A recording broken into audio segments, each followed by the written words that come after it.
malaman natin ang tunay na kalagayan ngayon ni Kris Aquino sa Amerika. At sinabi niya na nasa 5th degree na ang kanyang autoimmune, ang kanya pong dinaramdam. Si Kris Aquino daw po ay ipinakukulang. Let's go!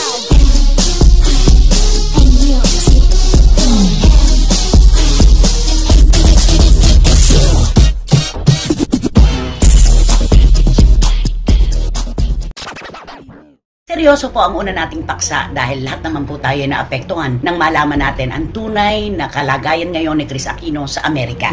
Ikaw aminin mo. Oo, naakala natin ay paganda ang kanyang kalagayan. Sa matagal niyang paglayo sa Pilipinas, yun pala, nakakalungkot, palala ng palala. Ikaw, Wendell, ano naramdaman mo nung malaman mo mula mismo kay Kris Aquino kung ano ang estado ng kanyang health ngayon? Parang ako yung tawag ba doon, yung parang nasaktan din ako sa sinabi niyang gano'n. Kasi 'di ba, ang buong akala namin, parang sabi niya gumaganda na yung kanyang immune na noon. Oo, noon, 'di ba? Tapos sabi niya nga okay na nga yung siya, kaya nga gusto niya nga pauwiin niya yung mga anak niya, total okay naman ako dito. Tapos bigla na lang boom, nagsalita na siya na gano'n. Parang nagpapahiwat. At yan po ay talagang tumawid po sa damdamin ng bawat Pilipino. Nagmamahal o hindi gusto si Kris Aquino, nagkaisa po tayo sa iisang objective, ang kanyang paggaling. Diba? Yes. Ang siya ay gumaling. Sabi nga niya, napakakapal na po ng mukha ko, lagi na lang akong humingi sa inyo ng dasal.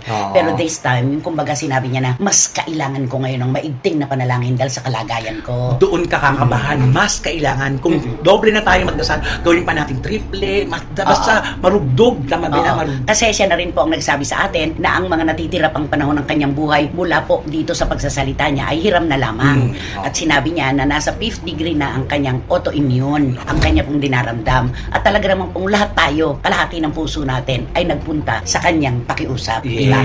Pero alam niyo po mga kachika, hindi po lahat talaga ay makukuha ni Kris Aquino ang damdamin. Meron din po syempre na mga kumakalaban kahit hindi naman matindi ang pagsasalita, pero alam mo yung merong hindi naniniwala, merong naniniwala at merong nasa gitna. Di ba? Sa madaling salita, hati ang paniniwala nila sa paglabas ni Kris Aquino ng mga statement niya. Katulad yung mga tagapanood natin na mga nagtatrabaho po sa ospital, parang ang dating sa kanila ano ba naman yan? Parang pang ICU na yung kwento. Parang gano'n. Mga doktor mismo po ay nagkukwentuhan at sinabing parang hindi naman gano'n.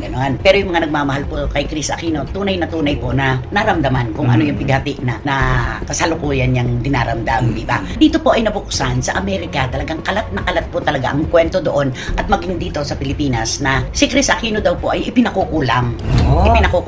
Hati din po ang ating paniniwala sa salitang kulam. Marami po sa atin ang naniniwala, meron din naman po na hindi, di ba? Pero ako kasi ang binibigyan ko ng bigat sa ganito, anumang bagay basta nakasulat sa banal na kasulatan sa Biblia, totoo. Di ba kahit naman sa Bible meron yung mga sorcery, yung mga nagpapaghapang ng apoy, ng sakit, di ba yung ganon. So, meron po mga nagsasabi na total din lang sa tagal na ni Kris Aquino ng pamamalagi sa Amerika na puro mga sikat na siruhano ang nagbabantay sa kanyang kalusugan, bakit hindi siya humingi ng tulong sa alternative medicine at sa albularyo? Kasi nga ang sabi, baka siya ay kinukulam. Ano ang pagtanggap mo sa kulam? Nako, ako may experience din ako dyan, kaya ako naniniwala ako dyan. Mahirap ikwento to sa iba kasi pagtatawanan ka. Ako meron ding alam na kwento. Kapag ikinukwento ko, ang sabi sa akin, huwag mo na sasabihin sa iba yan ito na ang huli sa akin na lang. Diba? Kaya ikaw mismo, kahit na gusto mo, basta ikaw sa sarili mo, na-experience mo yun, hayaan mo na ma-experience ang iba para bago sila maniwala. Yun lang yun Ikaw?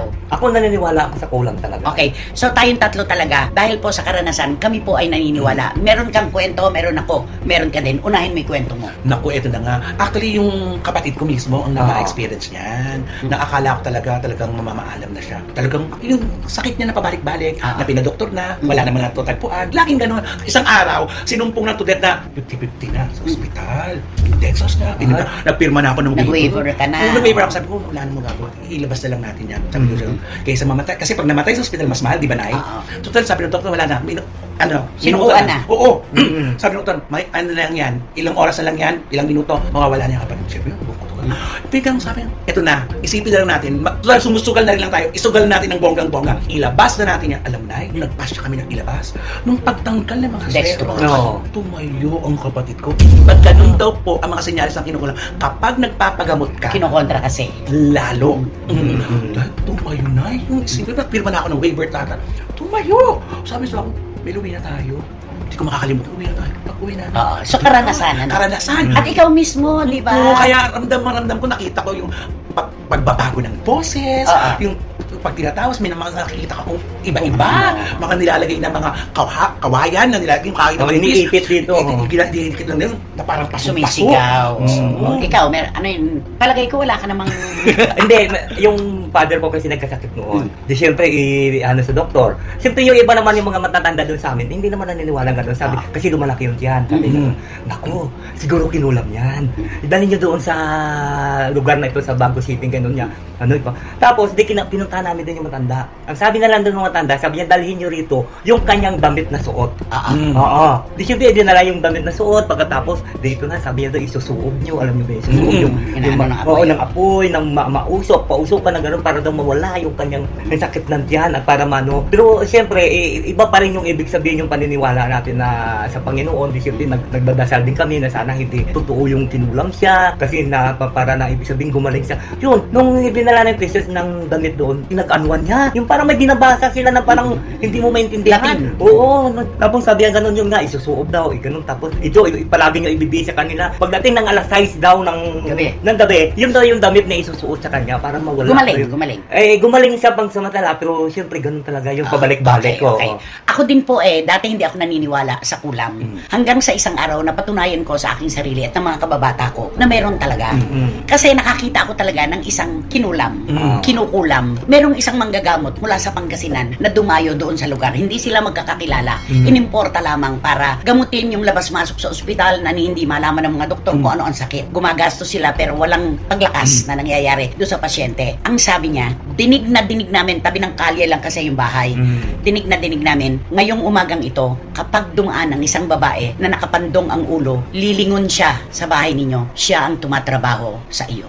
Ay, alam mo, di kami lahat nag-aabangan kami, abang kami ng abang. Maya-maya, dumating nga yung babae. Tumawid na ganun doon sa kalye. Lumingin na ganun doon sa bahay kung saan ginagamot yung pasyente. Yun pala ang tumatrabaho. Alam mo, parang nagdahilan. Parang nagdahilan lang yung may sakit. Diba? Lumakas. Hindi na siya ipinadoktor, tumaba na siya. At nawala na yung kung ano-ano niyang dinaramdam na labas-masok na sa ospital talaga. Pero walang nangyayari. Ito po ay mga karanasan na hindi namin malilimutan. Kayo po siguro wala pa kayong nararanasan o nakikitang ganito. Kaya hindi pa rin kayo naniniwala. Pero meron po talaga, merong ganyan. Kaya ang sabi ng iba nating mga kababayan, hindi naman siguro makasasama kung sakaling bigyan ni Chris ng importansya ang mga albularyo at ang alternative medicine. My God. Tama. Kasi tingnan mo ilang taon na siya nagpapagamot. Puro magagaling na doktor ang tumitingin sa kanya. Pero bakit sa halip na sabihin niya na maayos na po ako dahil sa inyong mga dasal, maraming salamat, bakit palala ng palala, pataas ng pataas yung estado ng kanyang AI, di ba?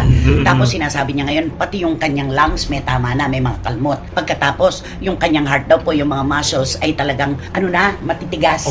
Kaya ang daloy po ng dugo sa kanyang mga ugat ay nagbabara at sabi nga niya, bagsak na bagsak ang kanyang hemoglobin. Kung ganyan na palala at hindi paganda ang sitwasyon, hindi po natin maiaalis sa ating mga kababayan kung sakali na meron silang suggestion na baka naman maaaring si Chris ay magpa-albularyo at gumamit din ng alternative medicine. Bawal sa kanya kahit paracetamol lang. Ang tindi po ng allergies niya. Damo, bulaklak, kaunting alikabo. Wala na po. Talagang aandar na po yung kanyang allergies, mamamaga ng kanyang muka, pati ang buong katawan niya. At nasaksihan ko yan nung magkakasama pa kami sa The Bus. May mga pagkakataon talaga siya na yung butterfly namamaga talaga. At may mga pagkakataon na nahihilo siya. Kasi nga hindi siya makahinga ng maayos, di ba? Nakikita ko yun sa kanya. Kaya marami po nagsasabi na baka ipinakukulam siya, bakit hindi niya bigyan kahit kaunting porsyento ng paniniwala. Bakit hindi? Oo naman. Wala namang mawawala. Malay mo, sa pagsusubok niya, doon pala niya nakita ang tunay na gamot ng kanyang karamdaman. Meron naman pong mga matatanda, kasabihan po ito at lagi nilang sinasabi. Meron po kasing isang pamilya na namatay lahat ng magkakapatid na pinatay. Pinatay silang isa-isa, 5 magkakapatid, pinatay talaga sila. Ang sabi ng matatanda, ano ba ang hanap buhay ng kanilang lolo? Ganon. Yun daw lolo kasi marami ring pinatay. Parang ganon, marami ring pinatay. So ang sabi po ng matatanda, sa 3rd degree daw, si ikatlo daw na henerasyon, dun daw po bumabawi. Lolo, anak, apo, parang ganon. Di ba? Kaya lola, anak, apo, ganon. At meron po mga nagsasabi ngayon na kay Chris Aquino daw po tumama yung mga kanununuan niya na may ginawa noon at sinaktan at napatay. Kami naman po tatlo ay hindi naniniwala na ang kasalanan ni Pedro ay dapat ipamana kay Juan. Totoo. Ang kasalanan ni Maria dapat ba ibang babae ang magdusa. Hindi po kami naniniwala. Basta ang amin pong paniniwala ay simple lang. Tayo pong lahat ay mga purinero lang dito sa mundo. Lahat po tayo namamasyal lamang. Pero sa pagkapanganak pa lamang po natin, alam na ng Panginoon kung hanggang kailan ang ating buhay ang ating itatagal at kung kailan tayo magpapaalam. Ayun. Totoo yan. Totoo. Siyempre, Oo. Wala talagang ibang sa Panginoon talaga. Naglalakbay lang po tayo. Pinahiram lang po ang buhay na hawak natin. Kaya tama si Chris. Mula nung magsalita siya, yung susunod na 6 na buwan ng kanyang buhay ay pahiram na lamang. Ganon ka-crucial. Pahiram na lamang po dahil hindi nga matutop yung kanyang sakit kung paanong gagawin. Diba? Correct. At saka yung mga gamot na susubukan. Di ba? Biological. Nakakaloka Kung po yun. pwede, dahil matindi po talaga ang kanyang allergies, hindi po siya kahit nga paracetamol, sabi sa'yo, hindi niya pwedeng inumin. At dito pa po ay isang realisasyon ng ating malalaman. Sabi natin, bilyonarya, si Chris Aquino. Kayang-kaya niyang bumayad ng mga doktor na pinakamahuhusay sa buong mundo. Ang mga gamot na mahal na wala pa dito sa Pilipinas, kayang-kaya niyang inumin. Samantalang, ang mga tulad po natin na ika nga ay kapuspalad, hindi naman yung hirap na hirap, pero hindi kayang gawin ang ginagawa ng mga milyonaryo at bilyonaryo. Yun naman. Pero dito lang po tayo nakakapantay-pantay. Sa totoo lang, dito lamang sa buhay at kamatayan. Kapag panahon na po talaga at yan ay nakasulat na kailangan na po nating ibalik ang hiram na buhay natin sa Panginoon, wala na pong magagawa. At yun na nga mga kachika, kung nagustuhan mo ang hot topic natin for today's video, ay ano pang inaantay mo? Mag-like ka na at i-share mo na din para mas marami pang makakaalam sa hot topic na ito. Maraming salamat! Let's go.